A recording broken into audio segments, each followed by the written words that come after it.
தெனாலிராமன் கதைகள் 41. அரிசி கிடங்கு ரகசியம். ஒரு நாள் ஒரு விவசாயி விஜயநகர அரண்மனைக்கு வந்தான். அவன் அளித்த புகார் வித்தியாசமாக இருந்தது. அவனுடைய அரிசி கிடங்கிலிருந்து தினமும் அரிசி குறைகிறது. கதவு உடையவில்லை, சாவி அவனிடமே இருக்கிறது, காரணம் தெரியவில்லை.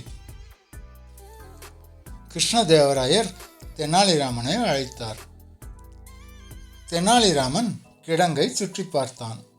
ஆங்காங்கே தூசி இருந்தது.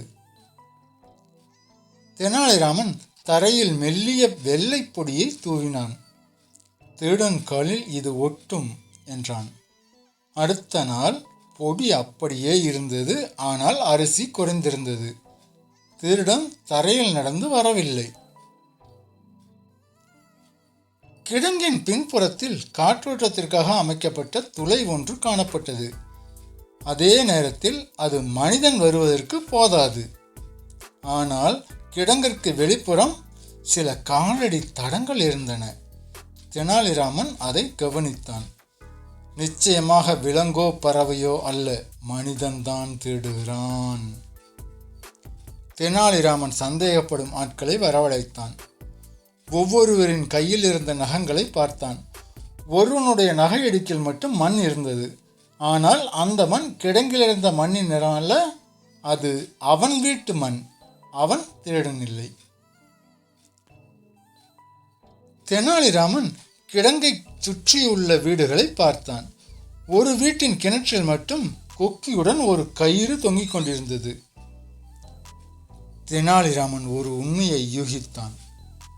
திருடன் மனிதன்தான், விவசாயியின் பக்கத்து வீட்டுக்காரன் தான் அது. துளை வழியாக அல்ல, கிடங்கின் மேல் தளத்தில் இருந்த ஒரு சிறிய ஓட்டை வழியாக அவன் ஒரு கயிறு இறக்கி அரிசியை மெதுவாக வெளியே தள்ளி எடுத்திருக்கிறான்.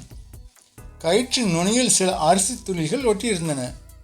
அதுதான் தெனாலிராமனுக்கு சாட்சி. விவசாயி அதிர்ச்சி அடைந்தான். பக்கத்து வீட்டுக்காரன் பயந்தான். அரசர் வழக்கம் போல நிம்மதி அடைந்தார். விவசாயிக்கு அவன் அரிசியும், பக்கத்து வீட்டுக்காரனுக்கு தண்டனையும், தெனாலிராமனுக்கு பரிசும் கிடைத்தன. நீதி.